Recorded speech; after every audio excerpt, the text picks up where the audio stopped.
Sa ibang balita, sa tugon ng masa survey ng Okta Research, tumaas ang bilang ng mga pamilyang Pilipino na itinuturing na mahirap ang kanilang sarili.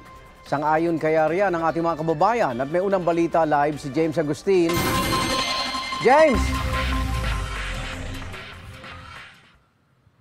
Gang, good morning. Mas dumami nga yung pamilyang Pilipino na nagsabing mahirap sila kung pagbabatayan na yung survey ng isang grupo nitong second quarter ng taon. Naniniwala naman dyan, Igan, yung ilang mga kababayan natin na nakausap at nakilala ko dito sa Nia Road sa Quezon City.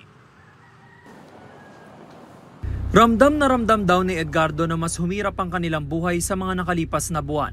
Sa ilang oras na pangangalakan ng basura, maswerte na raw kung makapag-uwi siya ng 200 piso. Sobrang hirap talaga. Dati hindi naman eh. Kahit pa paano eh. Bira lang kami maganito eh. Mahal po yung mga bilihin. Tapos? Saka kinukulang kami sa ano. Ayun, ilang kami nangangalakal din kami. Ito. Ilang buwan na rin silang sa gilid ng kalsada pansamantalang naninirahan dahil hindi nila kayang magbayad ng upa sa bahay. Umalis na po kami. Hindi na po kami pinababa na kami. Kasi? Wala kami pambayad eh. Ang kanyang kinakasama na si Karen todo budget para lang makakain sila ng 3 beses kada araw. Bibili na po ng mga gulay. Bas, babudget yun po talaga. Si Nancy madaling araw pa lang tulak-tulak na ang kanyang kariton. Maaga siyang pumupwesto sa bangketa, daladala ang mga paninda niyang nilagang itlog, saging at kamoteng kahoy. Ang kinikitang halos 300 piso, kulang pa raw pambili ng pagkain dahil sa taas ng presyo ng bilihin ngayon. Mahal. Grabe kung tutulong sa akin. Di ko kaya. Pero ano lang, dinidiskartihan na lang. Mantakin mo naman ang bigas niyan, 57. Sa isang araw, sa isang bisis na lang kakain.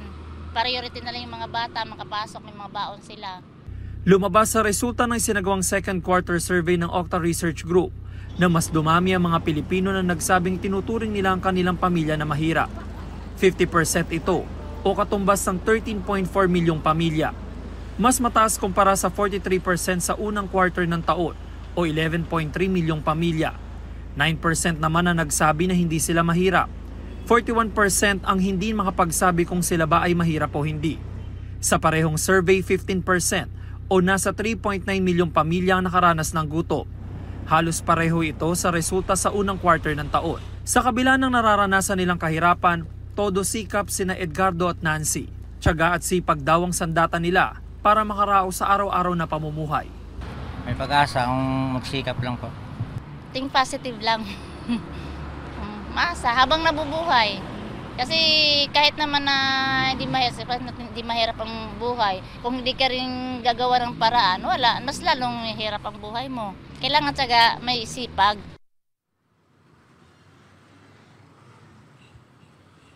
Samantala, Igan, isinagawa yung survey nito lamang Hulyo at ito po may respondents na nasa 1,200.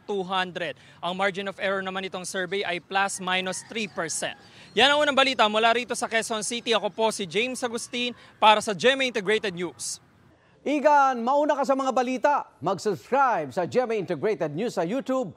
Sa mga kapuso abroad, subaybayan nyo kami sa GMA Pinoy TV at sa www.gmanews.tv.